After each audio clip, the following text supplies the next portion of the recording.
예수 그리스도를 믿는 우리는 교회가 아닌 일터, 즉 우리의 인격이 온전히 드러나고 경쟁심이 막 팽배한 이 엄연한 현실 속 우리의 일터 속에서 어떻게 하나님을 섬기고 어떻게 하나님을 영화롭게 하면서 또 세상을 이기면서도 또한 세상을 섬기면서 살 수 있는가 하는 고민이 있습니다.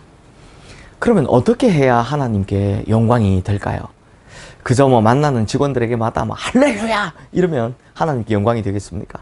또 오직 예수라고 써있는 큰 십자가 막 들고 다니면서 이게 하나님께 영광이 될까요?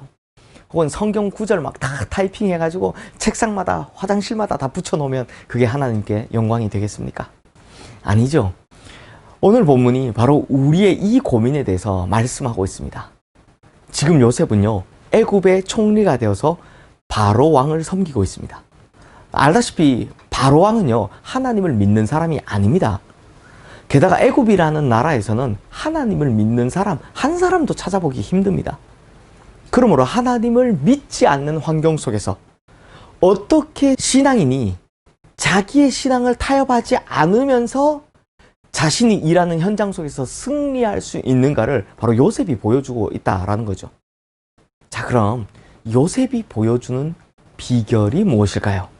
먼저는 전문성입니다. 우리는 이 창세기를 너무 많이 읽다 보니 이 이야기를 좀 피상적으로 보시는 분들이 많으신데요. 예를 들면 7년 풍년 후 7년 흉년이 올 것이다. 그러므로 창고를 많이 짓고 곡식을 많이 사다 놓고 7년 동안 살살살 나눠주면 끝나는 거지. 그거 꿈 한번 해석 잘해서 평생 편하게 살게 된 거지. 이렇게 생각하시면 안 됩니다. 애굽이 당한 이 흉년이라고 하는 현실은요, 우리나라의 IMF 시절보다 훨씬 더 어려운 상황입니다. 즉 모든 백성이 죽느냐 사느냐, 그것도 굶어 죽느냐 사느냐는 엄청난 상황인 것입니다. 그러므로 이 엄청난 위기를 타파하는 일을 성공적으로 이끌어가는 이 요셉의 역할 속에는 거저 되는 것이 아닌, 꿈 한번 해석해서 되는 것이 아닌 수많은 노력과 전문성이 요구되고 있음을 기억해야 하는 거죠. 오늘 본문에도 나옵니다만 전국에 있는 곡식 생산을 치밀하게 계획하고 공평하게 거둬들이는 일, 그리고 그것을 보관하는 일, 그리고 잘 분배하는 일, 이게요 결코 말처럼 쉬운 일이 아닙니다. 이것을 위해서 관리를 뽑고 훈련시키고 그들을 지시하고 감독하는 일, 지극히 어려운 일이다라고 볼 수 있습니다. 또한 큰 흉년이 없었던 백성들에게 7년 동안 풍년만 있었잖아요.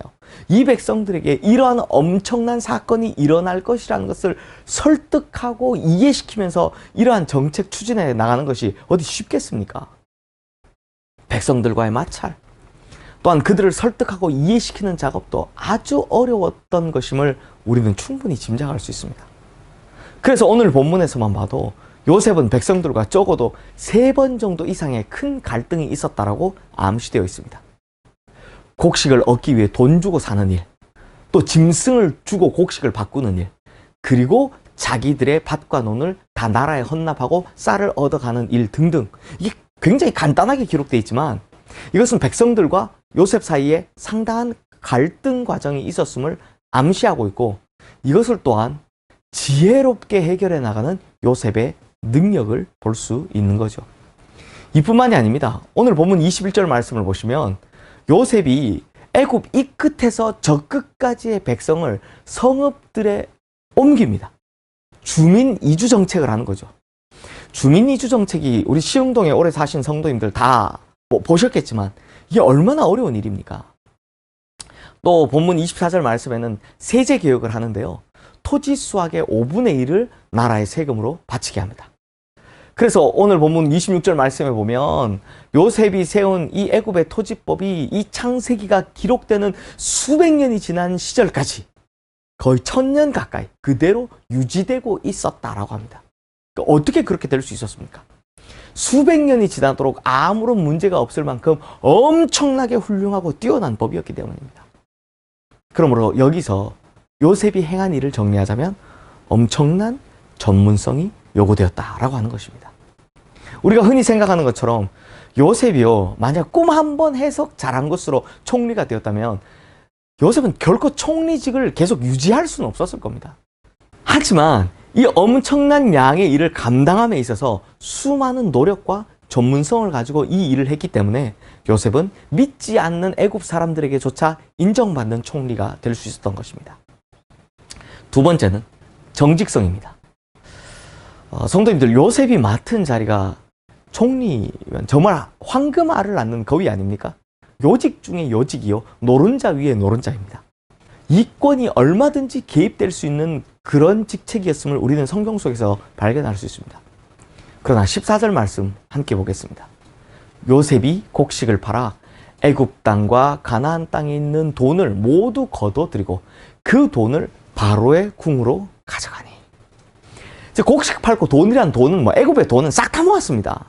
온 나라뿐만 아니라요, 사실 주변 지역의 돈까지 모두 다 싹싹 긁었습니다. 이게 실로 엄청난 돈이 들어온 겁니다. 그런데 그 돈을 요셉이 어떻게 했다고 합니까? 개인 착복한 것이 아니라 전부 바로의 궁으로 가져갔다라고 분명히 기록하고 있습니다. 본문 20절 말씀에도 요셉이 애굽의 모든 토지를 다 사서 바로에게 바쳤다라고 합니다. 그러니까 그렇게 많이 모은 돈도 땅도 다 바로의 것이 되었다고 오늘 본문은 두 번이나 강조하고 있습니다. 이것이 무슨 뜻입니까? 요셉이요, 정말 깨끗하고 정직하게 일했다는 것입니다. 이권을 위해서 혹은 자기의 명예를 위해서 이런 정직을 타협하지 않았다는 것입니다. 그래서 요셉은 신뢰를 받는 겁니다. 왕에게서, 그리고 백성들이 그의 공평과 정직에 대해서 어떠한 의문도 제기하지 않았던 것입니다. 바로 이것이 이 세상을 섬기며 또 이기는 방법, 정직성인 것입니다. 세 번째는 충성심입니다. 요셉은 자기를 믿고 일을 맡겨준 바로에게 끝까지 충성을 합니다. 바로의 이름에 누가 되지 않도록, 그의 권위에 방해가 되지 않도록, 또 바로의 뜻이 무엇인가를 항상 묻습니다. 23절 말씀 보십시오. 요셉이 백성에게 이르되 오늘 내가 바로를 위하여 너희 몸과 너희 토지를 샀노라. 여기 종자가 있으니 너희는 그 땅에 뿌리라. 요셉은 오직 자신의 상전인 바로를 위해서 일한다 라고 합니다. 또 월권하지 않았던 것을 어떻게 알 수 있냐면 11절 말씀에 보면 심지어 자기 가족을 애굽으로 이주해 올 때도 바로의 명대로만 하는 걸 볼 수 있습니다. 또 오늘 본문에 보면 제사장의 토지는 결코 사지 않았다라는 말씀이 두 번 나오는데 이게 무슨 뜻이냐면 바로왕이 제사장에 대해서는 위임하지 않았기 때문에 요셉은 절대 제사장의 토지에 손을 대지 않았다는 것입니다. 그러므로 철저하게 맡겨주신 분의 뜻이 무엇인가를 생각하고 그분의 말씀대로 그것을 이루려고 노력을 합니다. 그리고 절대로 월권하지 않습니다. 이 충성심이 바로 요셉이 죽는 날까지 애굽의 총리직을 유지한 비결이 된 것입니다. 사랑하는 성도님들, 이제 한번 뒤집어서 생각해 보십시오. 우리 성도님들께서 사장님이신데 직원 중에 어떤 사람이 맨날 하나님 주여 주여 하고 막 이 주님을 찾습니다. 주일 예배는 물론 수요 예배, 새벽 기도에, 금요 기도에 단 한 번의 예배도 빠지지 않습니다. 그런데 이 사람에게 일을 한번 시켜놓으면 믿을 수가 없어요. 전문성이 없습니다. 감당을 못해요. 일만 했다 하면 펑크가 납니다. 또 정직하지도 않아요. 이거 뒤에서 돈을 빼돌리고 못된 짓을 잘합니다. 그뿐입니까? 충성심도 없습니다. 언제나 사장을 비방하고 다니고 사장의 권위에 불순종합니다. 그러면서 주여 주여 이러고 있으면 우리 성도님들이 사장님이시라면 뭐라고 하겠습니까? 아우 저것도 교회 다닌다고 이런 소리 안 하겠습니까? 그러니 이런 사람이 바로 하나님의 얼굴에 먹칠을 하는 사람인 겁니다. 그러므로 성도님들, 나 예수님 믿는다 하고 끝나는 것이 아니라 자신의 삶의 자리에서 엄청나게 노력해야 하는 성도님들이 되셔야 한다라는 겁니다. 그래야만 세상을 섬기면서 세상을 이길 수 있다라는 것입니다. 요셉처럼 전문성과 책임감 그리고 정직성을 갖춰서 내 삶의 현장에서 요셉처럼 존경을 받고 요셉처럼 섬김으로 승리하는 우리 모든 성도님들 되시기를, 그래서 오랫동안 존경도 받고 하나님의 이름도 높이시는 우리 성도님들 되시기를 주님의 이름으로 축원합니다. 기도하겠습니다. 하나님 아버지, 이 세대의 성도가 해야 할 역할이 무엇인가요? 정말 빛을 잃어버린 세대에 빛이 되고 소금 없는 시대에 소금이 되어야 하지 않겠습니까? 그러려면 우리가 신앙을 잘 가꾸는 만큼 우리의 삶의 자리에서도 성실하고 정직하고 충성심 높은 정말 전문성 있는 그런 실력들을 잘 갖춰야 한다는 것을 요셉을 통해 보게 됩니다.